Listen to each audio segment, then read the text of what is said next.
पूर्व MLA MP की pension बंद हो, अंतर्राष्ट्रीय हिंदू महासंघ भारत की मांग। आगरा, 5 अगस्त 2025 को पूर्व घोषित कार्यक्रम के तहत अंतर्राष्ट्रीय हिंदू महासंघ भारत के कार्यकर्ता दीवानी कलेक्ट्री के बाहर एकत्रित हो गए। उसके बाद राष्ट्रीय संयोजक प्रदेश अध्यक्ष सुमित कटिहार के नेतृत्व में एक विशाल जुलूस के रूप में जिलाधिकारी कार्यालय पर पहुंचे।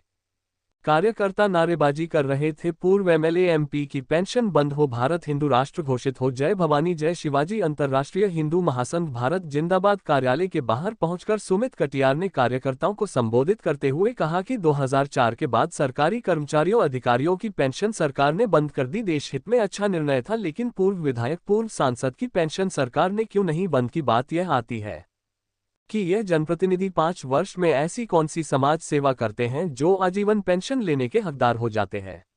1947 से लेकर 2025 तक अगर इन पूर्व जनप्रतिनिधियों की पेंशन को जोड़ा जाए तो अरबों रुपए ये लोग खा गए। अगर वह पैसा देश की सेना के संसाधनों में, उद्योगों में खर्च होता तो भारत विश्व की महाशक्ति होता और अमेरिका से भी आगे होता। मोदी जी ने कई साहसिक निर्णय लिए हैं और देश की जनता का उनको समर्थन मिला है, इसीलिए लगातार वह तीसरी बार प्रधानमंत्री हैं।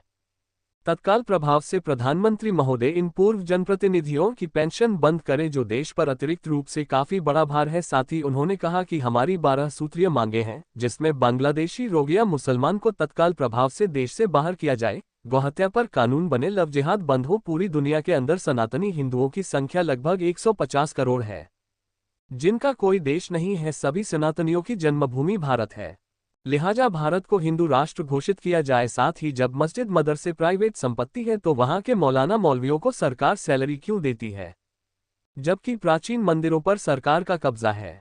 तो फिर मंदिर के पुजारी को सरकारी सैलरी क्यों नहीं, जबकि सरकार मंदिरों का चढ़ावा दान सरकार लेती है। मस्जिद मदरसों से सरकार की 1 पैसे की इनकम नहीं है। केंद्र सरकार तत्काल प्रभाव से मौलानाओं की सैलरी बंद करे। प्रदेश महामंत्री गोपाल सिंह चाहर ने कहा कि यूपीएससी की परीक्षा में मुसलमान को उर्दू में प्राथमिकता दी गई है, जबकि किसी और धर्म के लिए ऐसा नहीं है।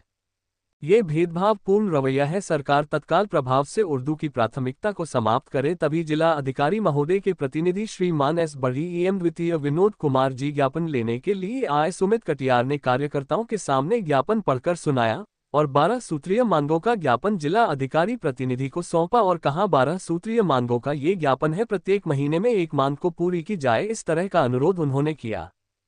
कार्यक्रम का संचालन प्रदेश उपाध्यक्ष अर्जुन गिरीज ने किया। मुख्य रूप से उपस्थित प्रदेश मंत्री डॉक्टर विजय शर्मा, प्रदेश मंत्री युवा प्रकोष्ठ नितिन गोस्वामी, जिला अध्यक्ष रवि व्यास, महानगर प्रभारी विनोद गौतम, महानगर अध्यक्ष हर्ष कटियार, विजय गुप्ता, भारत कुमार, बिराजमोहन सहित सैकड़ों की संख्या में संगठन के कार्यकर्ता पदाधिकारी मौजूद थे।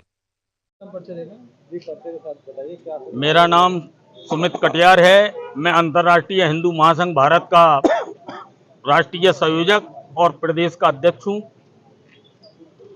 आज हमने 12 सूत्रीय मांगों का एक ज्ञापन जिला अधिकारी महोदय के माध्यम से प्रधानमंत्री महोदय के नाम दिया है, जिसमें हमने पहली जो मांग की है वो ये की है कि एक तो ये पूर्व जनप्रतिनिधियों की पेंशन तत्काल प्रभाव से बंद होनी चाहिए। 1947 से लेकर के 2025 तक का अगर पैसा जोड़ दिया जाए तो भारत अमेरिका से आगे हो जाता। दूसरी हमारी मांग है आयुष्मान कार्ड योजना 1 यूनिट से लेकर के 6 यूनिट तक वालों की रहनी चाहिए। तीसरी जो सबसे बड़ी मांग है वो है जनसंख्या नियंत्रण कानून। इस भारत देश के अंदर इस्लामिक लोग अंदरूनी ताकत बना करके इस देश को इस्लामिक राष्ट्र बनाने में लगे हुए हैं, जिस पर तत्काल प्रभाव से प्रतिबंध लगना चाहिए।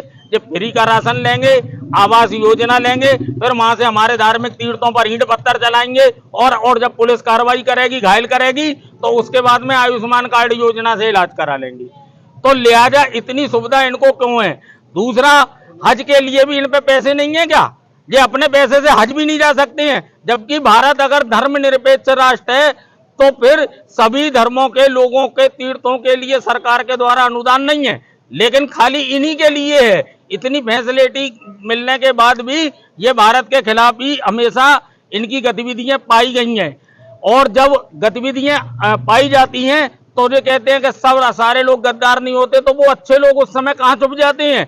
जितने भी आतंकवादी पकड़े गए देश के अंदर, बाहर से जो आए वो तो चलो मुसलमान हो सकते हैं, मुस्लिम हो सकते हैं, लेकिन देश के भी पकड़े गए ना। पुलवामा होता है, तमाम तरह के हमले होते हैं हमारे हिंदू जनता पर, तो इसलिए जनसंख्या नियंत्रण कानून बने और जो राशन फ्री का मिल रहा है सरकार 1 यूनिट से लेके 6 यूनिट वालों को राशन दे और 6 यूनिट से आगे वालों के कार्ड तुरंत तत्काल प्रभाव से निरस्त करे जाएं। मेरा नाम अर्जुन गिर्ज है। मैं प्रदेश का उपाध्यक्ष हूँ अंतर्राष्ट्रीय हिंदू महासंघ भारत से।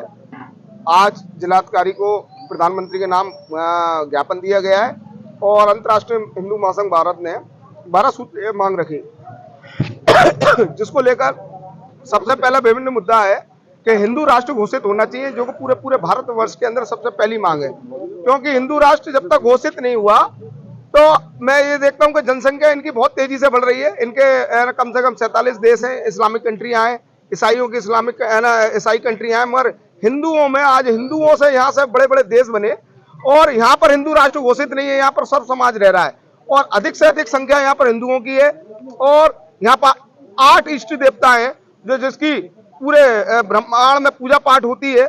उसके बाद भी हिंदू राष्ट्र यहाँ पर घोषित नहीं हो रहा है। तो माननीय प्रधानमंत्री जी को जल्द से जल्द है ना हिंदुओं की आवाज को बुलंद करते हुए हिंदू राष्ट्र घोषित करें। और गौवंश को लेकर भी बात है कि जल्द से जल्द गौ माता को राष्ट्रमाता का दर्जा दिया जाए और गौवंश को कटना जो कट रही है, गौवंश कट रही है, उसको लेकर अधिक कड़ी से कड़ा कानून बने और प्रस्ताव पारित हो के इनको आजीवन कारावास। मैं अंतर्राष्ट्रीय हिंदू महासंघ युवा मोर्चा का महानगर अध्यक्ष हूँ। आज अंतर्राष्ट्रीय हिंदू महासंघ भारत ने 12 सूत्रीय मांगों का ज्ञापन दिया प्रधानमंत्री जी के नाम, जिसमें कई सारी मांगे समाज संबंधित है, समाज हित में है, हिंदुत्व से संबंधित है। जिसमें मुख्य मांग है कि अभी जो